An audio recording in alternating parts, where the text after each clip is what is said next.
I'm sure if you're aware of the game Call of Duty, you've heard of the name FaZe Clan before. And if you actually play Call of Duty, then you've 100% heard of FaZe Clan. FaZe Clan is sort of a household name for us Call of Duty players, or at least it used to be.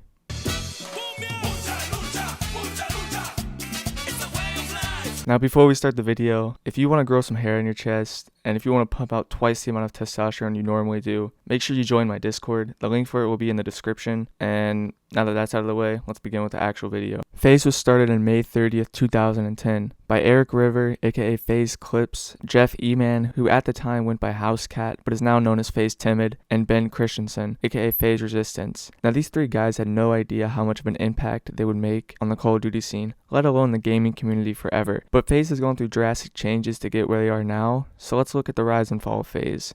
So as I mentioned earlier, FaZe began on May 30th of 2010 in the prime of Modern Warfare 2, and the trio consisting of Clips, Timid, and Resistance. They were some of the first trickshotters on Call of Duty and Modern Warfare 2 as a whole. They built an upstanding reputation in the Call of Duty community, but their YouTube didn't really take off until Fakey joined the clan. With Fakey a part of FaZe now, they introduced a series on their channel titled Illcams. FaZe Clan's first appearance of their Illcams series began June 2nd of 2010, which came out in the same week that they created the clan. Unknowingly, this became one of their most popular series, and the main reason of FaZe Clan's rapid uprising in the community was because they focused on trickshotting and having a social media personality, while other clans just focused on winning tournaments. Along with FaZe being known for trickshotting by this time, they also developed their iconic logo, which has stuck around till this day. The logo was designed by Joey Ricciotto, also known as FaZe Fearox, and the logo was conceptualized by FaZe Temper, who joined FaZe on August 2nd of 2010. 2011 was also a big year for them because they began to blow up on YouTube a lot. Apex joined FaZe in 2011 as well, but in 2011 they kept grinding, and they kept trying to grow, which they did. In 2012, FaZe's YouTube channel has reached over 1 million subscribers in just 2 years of starting it. In 2012, FaZe also decided to branch out into esports competitions. They competed in the Call of Duty Championship and CSGO Championships. The members who competed in these tournaments were separate from those who created montages and trickshotted, subsequently splitting these content creators into two independent groups. When FaZe had started out in 2010, there had been no leader or structure to the clan. They just trickshotted and created montages. However, in 2014, Thomas Oliveira, aka FaZe Temper, took over as CEO of FaZe. In spite of Temper being the new and original CEO of FaZe,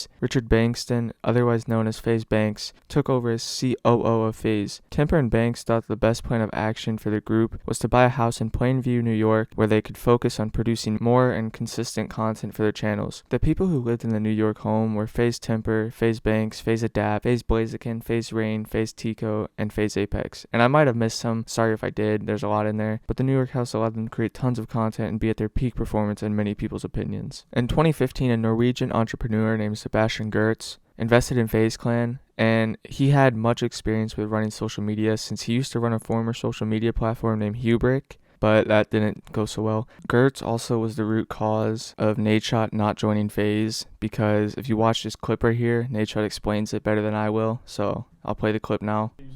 Yeah, I was going to be a co-owner of FaZe Clan.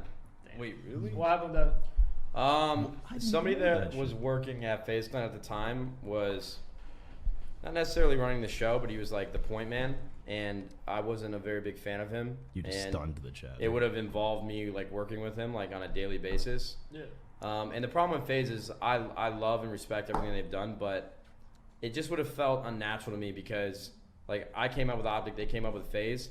And if I joined FaZe, I felt like I was taking credit for something I didn't do. In 2016, FaZe acquired a European esports team named G2 Sports. They acquired their CSGO International lineup, who later competed with them in 2016. G2 Sports was founded in 2014 and was known for playing League of Legends, though at the time they were known as Gamers 2. In 2016, G2 Esports CSGO lineup introduced a new French-speaking roster, so now that FaZe has acquired an international esports team, they were climbing the ranks to be at the top. In 2018, Greg Selko became the first president of FaZe Clan. Selko is the founder of streetwear web retailer Karma Loop. With Selko becoming the president of FaZe Clan, CEO Lee Trink took on the responsibility of becoming a full-time CEO of FaZe. In 2019, many musicians, athletes, and celebrities invested in FaZe. Some of them were Nyjah Houston, Sway Lee, Offset, Pitbull, Jamal Murray, Ben Simmons, and Chris O'Donnell. And there's many more, I just didn't name them because the list is massive. And then finally, in 2020, FaZe has gained many sponsorships and new branding deals. But now that you're up to speed with FaZe, let's move on to part 2.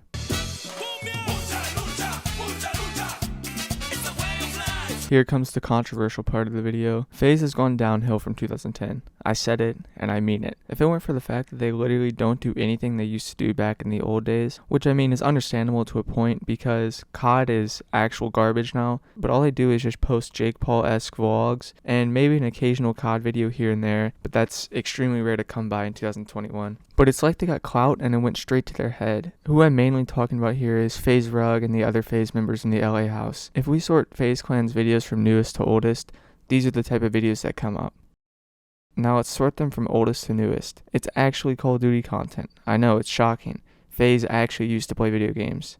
It's hard to believe, I know. But there's exceptions to this category, because there's obviously some members who still stuck to their roots and stayed consistent, and these people being FaZe Jev and FaZe Scope and others. Now, I just want to say something real quick about Jev and Scope. Hats off to my guy Jev. This man is an absolute monster. I've been watching this dude for 5 years plus, and I literally grew up watching him, and the man has still stayed consistent. So props to that guy. That dude's a beast. Also, I know Scope is new to FaZe, but this dude is an absolute grinder. But anyways, what's important to realize here is that big names and representatives of FaZe left their roots and turned to mediocre clickbait vlogs. People like Rug, Rain, Adapt, and other big names who attributed to the rise and yet spiteful demise of FaZe. The big names of FaZe who became a household name for us COD players a few years ago turned away from games and turned toward vlogging and annoying personalities. Obviously, there's the counter argument that people grow up and get tired of playing video games. While that's true, there's also a point that you have to realize, yes, people grow up and they don't want to or don't feel like playing games anymore. And if that's the case, then if you still have FaZe in your name when posting consistent vlog content, there's a problem.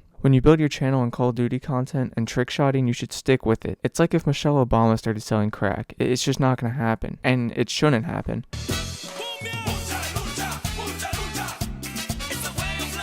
Now, this point goes hand in hand with my last point, but the most important thing I want to touch on in this segment is the fact that most of the popular FaZe members in LA, like Jarvis, K, Blaziken, Nikon, etc., they target their videos to kids who just found out how the internet works. All of them pan their content to cookie-cutter typical clickbait LA vlogs. The only consistent member, like I said earlier, is Jev, because the rest of the OGs turn to drugs or they turn to being a cringe YouTuber who caters to pubescent children. Now, the question of, is it bad to market your content towards younger kids? And the answer to that is no, it's not bad. The sad reality of that is it's a smart business technique because they have more subscribers now than they ever had. Obviously that's inevitable, but you get my point. But there is a thick line dividing new fans and old fans on what type of content we both want to see. The old fans want older style content, and the new fans want vlogs, skits, and other stuff of that sort. So is there really a win-win scenario for old and new fans? The answer to that is yes, I truly do think there is a win-win scenario for both old and new fans. If you want to pull a wider demographic of an audience, you have to be able to be flexible when creating content and be able to post a variety of things. Because even in the New York FaZe house, they still sprinkled in vlogs here and there, but also posted gaming content, so it balanced each other out. It wasn't just only vlogs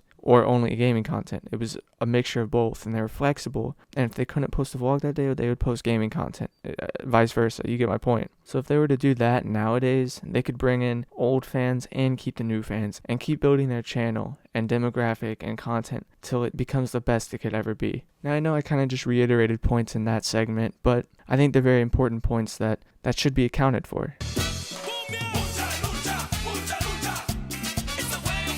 The best plan of action for FaZe to be on top is for them to stick to their glory days and post gaming content and still post vlogs, obviously. Throw them in, but don't overload them like they're doing now. Be able to stay consistent and adaptable to be able to shift their content if need be. But if they want to stick to posting cringy skits and vlogs, so be it, it's fine. I try to keep my personal feelings towards new FaZe out of this video, but I couldn't, to be honest. It's sad to see them change, but everyone changes, so I respect their decisions. They know what's best for their channel, so I'll let them keep making their own choices. But if you did make it this far, I really do appreciate you. But don't click off yet. Do not click off yet. Don't let my opinion of new FaZe shape yours unless you genuinely agreed with my points I made. But if you liked the video, drop a like. It helps me out a lot and I would really appreciate it. Maybe even consider subscribing, but it's up to you. If you'd like to see more of these types of videos, let me know in the comments. But anyways, guys, peace.